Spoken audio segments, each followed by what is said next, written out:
Uh, I've been investing in European companies for over 50 years, and I've watched Europe navigate challenges that would have broken lesser economies.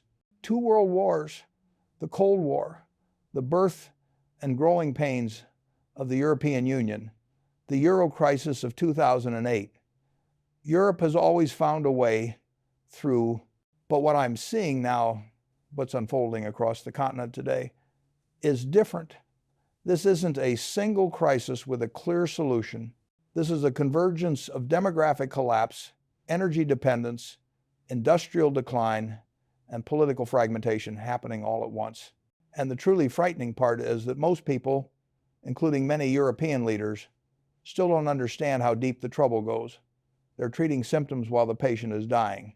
Today, I'm going to walk you through exactly why Europe is in far worse shape than anyone is publicly admitting, why the decisions made over the past 2 decades have created problems that may be unsolvable, and what this means for the global economy. Because when an economic bloc representing over $17 trillion in GDP starts to crumble, nobody escapes the consequences.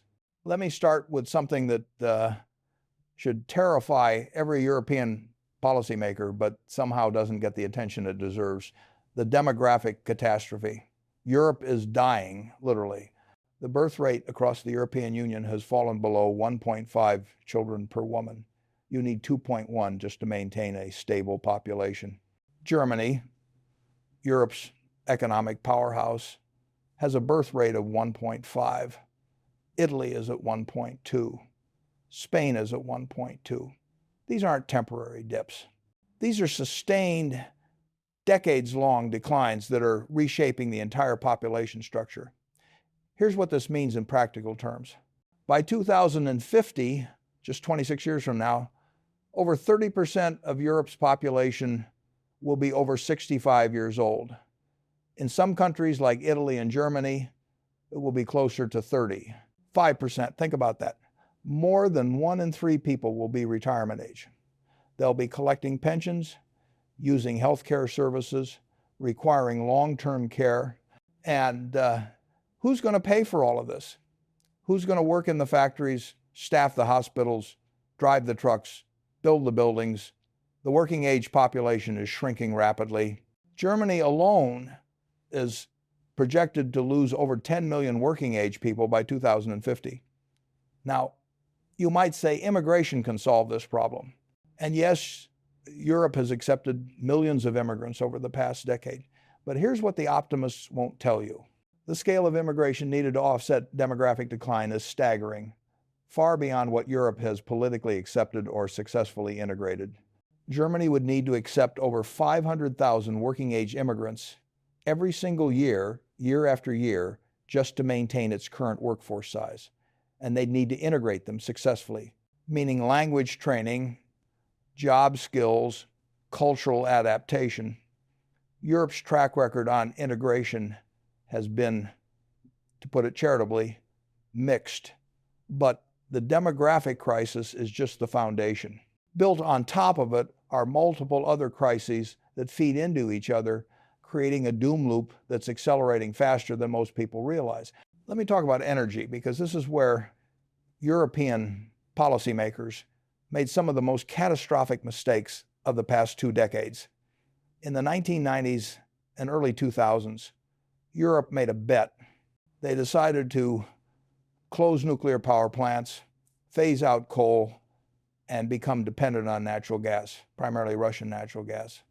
And that Germany, the industrial heart of Europe, became particularly dependent. By 2020, over 55% of Germany's natural gas came from Russia through pipelines like Nord Stream. This wasn't an accident. This was deliberate policy driven by a belief that economic interdependence would prevent conflict and that Russia was a reliable partner. I remember talking to European business leaders in the 2000s who thought American warnings about Russian energy dependence were paranoid. They said Russia needed Europe's money as much as Europe needed Russia's gas. They said Putin was a rational actor who wouldn't jeopardize such a lucrative relationship. They were catastrophically wrong. When Russia invaded Ukraine in February of 2022, that entire energy strategy collapsed overnight. Russia cut gas supplies weaponizing energy in exactly the way everyone should have anticipated. European natural gas prices went from around $30 per megawatt hour to over $300 at the peak. $300. Energy-intensive industries, chemicals, steel, manufacturing, faced costs that made them completely uncompetitive globally. Now, Europe scrambled to replace Russian gas. They built liquefied natural gas import terminals. They started buying gas from the United States, from Qatar, from anywhere they could find it. But here's the problem. LNG is expensive. It requires liquefaction, shipping, and regasification. It costs roughly 50 to 70% more than pipeline gas. European manufacturers are now paying energy prices that are 4 to 5 times higher than their competitors in the United States and China. 4 to 5 times higher. If you're running a chemical plant or a steel mill, that cost difference is impossible to overcome. You can't compete. You either shut down or move production out of Europe. And that's exactly what's happening. BASF, the massive German chemical company, has announced it's shifting production to China and the United States. Steel plants across Europe are closing. Energy-intensive manufacturing is fleeing the continent. This isn't temporary. These are permanent structural changes. Once that industrial capacity leaves, it's not coming back. The jobs disappear. The tax revenue disappears. The industrial knowledge and expertise disperses.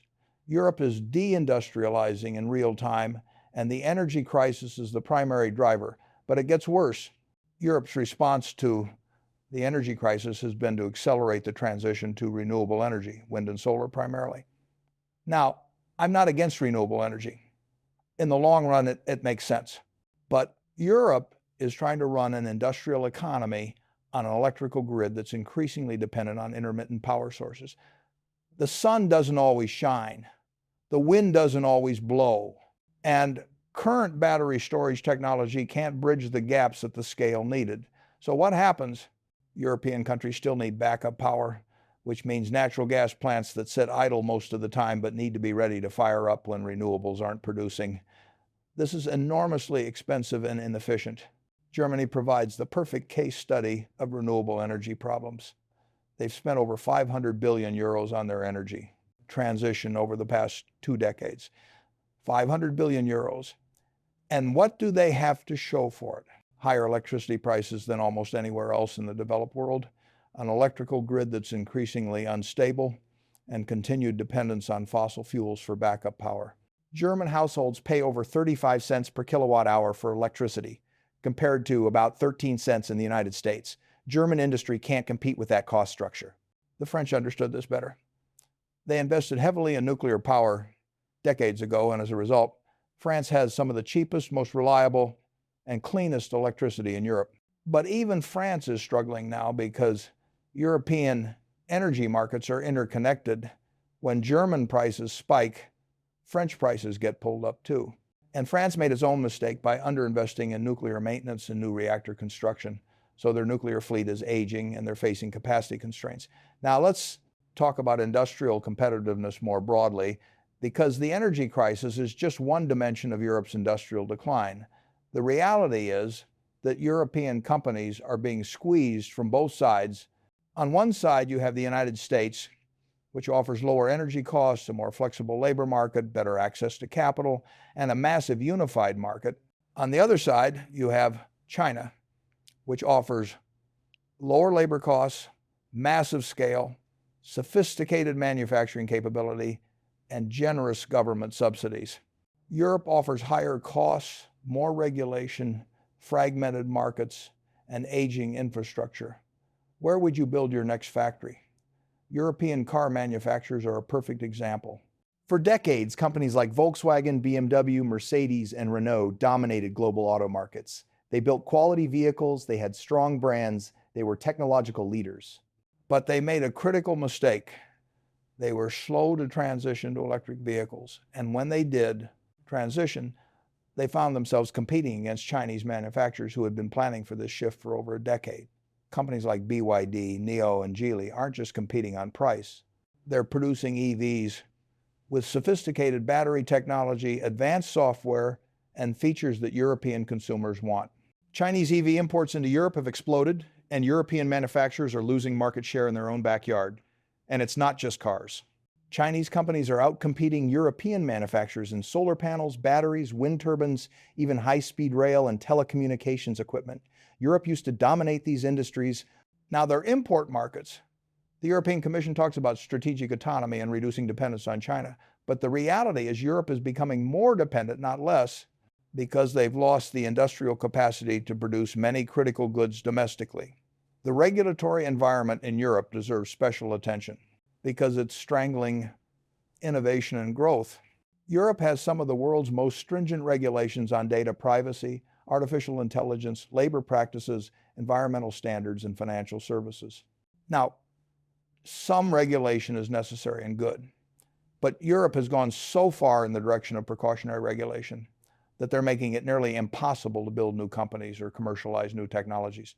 There's essentially no European equivalent to the American tech giants. No European Google, no European Amazon, no European Facebook, no European Tesla. Why? Because the regulatory environment makes it too difficult and too expensive to scale up innovative companies. GDPR, the General Data Protection Regulation, is a perfect example. It was sold as protecting consumer privacy, and sure, it does that to some extent, but it also made it incredibly expensive and difficult for European companies to use data to improve their products and services. Meanwhile, American and Chinese companies, which operate under different regulatory regimes, are racing ahead with AI and machine learning applications that require massive amounts of data. European companies are fighting with one hand tied behind their backs. The most talented European tech entrepreneurs increasingly move to the United States or Asia because that's where they can actually build and scale companies without drowning in regulatory compliance costs. Let me talk about the banking system, because this is another crisis hiding in plain sight. European banks never fully recovered from the 2008 financial crisis. They remain undercapitalized, inefficient, and unprofitable compared to their American counterparts. The average return on equity for major European banks is around 5 to 6%. American banks average 10 to 12%. That difference matters enormously because it means European banks can't generate the capital they need to support economic growth. They can't lend as aggressively. They can't invest in new technology. They're essentially zombies kept alive by central bank support, but not really thriving. And the European Central Bank has painted itself into a corner. They held interest rates at zero or even negative for years, trying to stimulate growth. Negative interest rates. Think about how insane that is. They were charging banks to hold reserves, trying to force them to lend, but it didn't work. It just destroyed bank profitability and punished savers. Now inflation has surged and the ECB has had to raise rates rapidly, but they can't raise them too much because highly indebted countries like Italy and Greece can't afford to service their debt at normal interest rates. Italy's government debt is over 140% of GDP. If Italy has to pay 5 or 6% interest on that debt, their entire government budget goes to interest payments. They can't afford it. So the ECB is trapped, unable to fight inflation aggressively, because doing so would trigger a sovereign debt crisis. The political situation makes everything worse. The European Union was built on an idealistic vision of ever closer union, pooled sovereignty, and shared prosperity. But that vision is collapsing under the weight of reality. Countries have very different economic situations, different political cultures, different strategic interests, and the EU's decision-making structure is so complicated, so dependent on consensus among 27 member states, that it's nearly impossible to make bold decisions quickly. By the time the EU agrees on anything, the crisis has usually gotten worse. Brexit was the first major crack, with the United Kingdom deciding it would rather face economic uncertainty than remain bound by EU regulations and Brussels bureaucracy. But Brexit wasn't an isolated event. It was a symptom of deeper problems. Across Europe, populist and nationalist parties are gaining strength, parties that are skeptical of the EU, hostile to immigration, and willing to challenge the Brussels establishment. In Italy, in France, in Germany, in the Netherlands, in Sweden, these parties are either in government or close to it. The political consensus that held Europe together for decades is fracturing. And then there's the defense and security situation, which has deteriorated dramatically. For 75 years, Europe essentially outsourced its defense to the United States through NATO. European countries slashed their military budgets, letting their armed forces atrophy while spending money on social programs instead. The United States paid for Europe's security, and Europe got a peace dividend. But that arrangement is ending. The war in Ukraine has made clear that Europe faces real security threats and can't rely solely on American protection. Yet European countries still aren't spending enough on defense. Germany just announced plans to increase defense spending, but they're starting from such a low base that it will take decades to build a credible military capability. And that's money that could have gone to infrastructure, education, or industrial policy, creating more fiscal pressure. The debt situation across Southern Europe is another ticking time bomb. Italy, Spain, Portugal, and Greece all have debt to GDP ratios above 100%. During the Euro crisis of 2010 to 2012, these countries were bailed out with the understanding that they'd implement structural reforms to make their economies more competitive. Some reforms happened, but not nearly enough. These economies are still fundamentally uncompetitive within the Eurozone. They can't devalue their currencies to regain competitiveness because they use the euro. They can't cut interest rates because monetary policy is set by the ECB. They're trapped in a currency union with Germany and Northern Europe, forced to compete with more productive economies while using the same currency. It's a recipe for permanent divergence and recurring crises. Now, let me talk about something that's not getting enough attention. The exodus of talent. Young, educated Europeans are leaving. They're moving to the United States, to Canada, to Australia, to Singapore, anywhere with better job opportunities and lower taxes. When I talk to young European entrepreneurs and engineers, they tell me the same story. Europe is stifling. The taxes are too high. The regulations are too burdensome. The opportunities are too limited. So they leave. And these are exactly the people Europe needs to reverse its decline, the innovators, the risk takers, the builders. But Europe's system pushes them away. The brain drain is real, and it's accelerating. The energy crisis, the demographic collapse, the industrial decline, the banking weakness, the political fragmentation, the debt overhangs. These aren't separate problems. They're interconnected, and they reinforce each other. Demographic decline means fewer workers and less innovation, which means slower economic growth, which means less tax revenue to pay for the growing costs of an aging population, which means higher debt, which means less fiscal room to invest in the energy transition or industrial policy, which means continued economic stagnation. It's a vicious cycle, and I don't see a clear path out. The optimistic view, and I always try to consider the optimistic view, is that Europe will muddle through like it always has, that the EU will find compromise solutions, that technological progress will solve the energy problems, that immigration will offset demographic decline, that somehow Europe will adapt and survive. And maybe that's right. Europe has surprised people before. But I've been doing this long enough to know that systems under this much stress eventually break. Not all at once, but piece by piece. A banking crisis here, a sovereign debt default there. An industrial sector collapses. A country leaves the EU. Each event manageable on its own, but cumulatively devastating. For American investors, the implications are clear. Be very cautious about European exposure.